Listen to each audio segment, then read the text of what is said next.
பாரதிய ஜனதா கட்சி நான் சார்ந்திருந்த கட்சி. பாரதிய ஜனதா கட்சியிலிருந்து நிறைய தொண்டர்கள் தலைவர்கள் இங்க வந்திருக்கிறாங்க. நிறைய கட்சியிலிருந்து வந்திருக்கிறாங்க. அதிமுகவிலிருந்து வந்திருக்கிறாங்க. திராவிட முன்னேற்ற கழகத்திலிருந்து நிறைய தலைவர்கள் முன்னாடி இருக்கிறாங்க. எல்லா கட்சியிலிருந்து வந்திருக்கிறாங்க. சமீபத்தில் எனக்கு ஒரு கட்சியிலிருந்து வெளியே வருவது என இந்த மேடையில பேசணும், நான் எங்கேயும் பேசவே இல்லைங்க. ஒரு கட்சியிலிருந்து வெளியே எதற்காக வருகின்றோம்? அந்த கட்சியின் மீது கோபம் ஒரு பக்கம், ஆமாம். அந்த கோபத்தை எப்படி காட்டணும், அதுக்கு ஒரு பொறுப்புணர்ச்சி வேண்டும், ஆமாம்.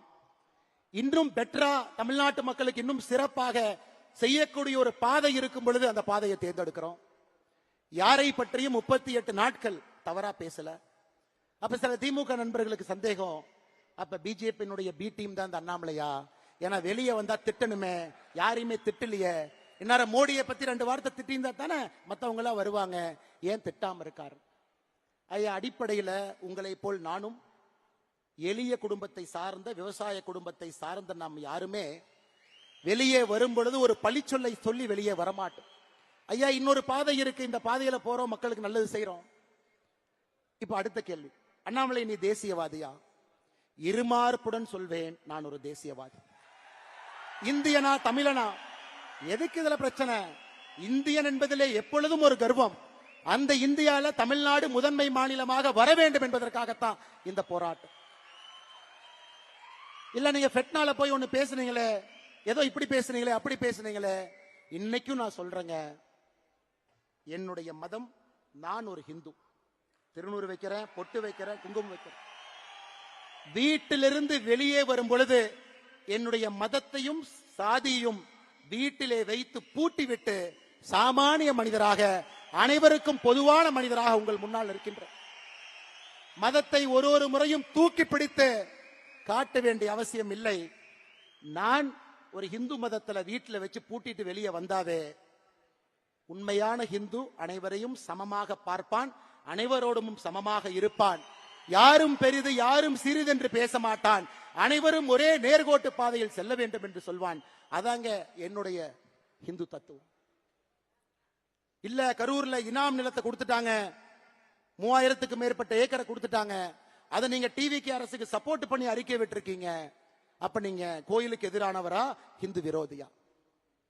விஜயநகர பேரரசு காலத்திலிருந்து இனாம் நிலம் என்பது அந்த ஊர்ல கோயில்ல வேலை செய்யறவங்களுக்கு அரசு கொடுத்தது. பூ விக்கிறவங்க, கோயில் இருக்கக்கூடிய பண்டார சகோதரர்கள், நாதஸ்வரம் வாசிக்கிறவங்க, தவில் வாசிக்கிறவங்க, அவங்களுக்கு கொடுக்கப்பட்ட இடம். அந்த கர்ம வீரர் காமராஜர் ஐயா 1963 ஆட்சியிலிருந்து அவர் செல்வதற்கு முன்பு அதற்கு ஒரு செட்டில்மெண்ட் தாசில்தார் போட்டு அதை பஞ்சாயத்து பண்ண முயற்சி பண்ணார். அது திமுக காரங்க அதை வச்சு பாலிடிக்ஸ் பண்ணி பண்ணி பண்ணி கோவில் நிலம் இந்த நிலம்னு ஒன்னா சேர்த்து அதை 0 டிகிரின்னு ஒரு ஆர்டர் போட்டு பண்ணாம வச்சிருந்தாங்க. இன்னைக்கு ஒரு அரசு வந்து 60 ஆண்டுகளாக 100 ஆண்டுகளாக அந்த இனாம் நிலத்துல குடியிருப்பவர்களுக்கு திரும்ப அந்த மரியாதை கொடுத்திருக்கும் பொழுது அதை வரவேற்க வேண்டியது ஒரு தமிழனுடைய கடமையாகத்தான் நான் பார்க்கின்றேன். கோயில் சொத்தை நீட்போம், இனாம் நிலமும் கோயில் சொத்துக்கும் சம்பந்தம் இல்லை. இதற்கு எனக்கு கிடைத்திருக்கக்கூடிய பட்டம் அண்ணாமலை ஹிந்து விரோதி.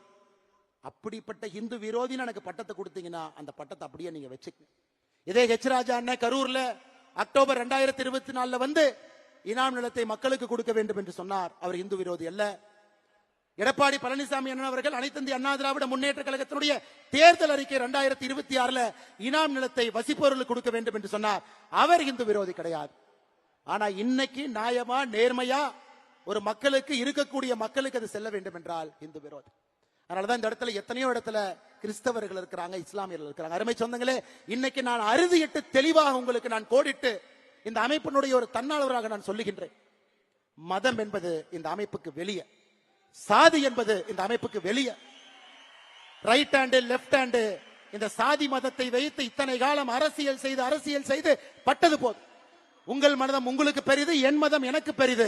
அதை வீட்டிலே பூட்டி விட்டு வெளியே வரும் பொழுது அனைவருக்கும் பொதுவான சமமான ஒரு தமிழனாக, ஒரு இந்தியனாக, ஒரு மனிதனாக நம்முடைய வாழ்க்கை இருக்கட்டும். அருமை சொந்தங்கள்.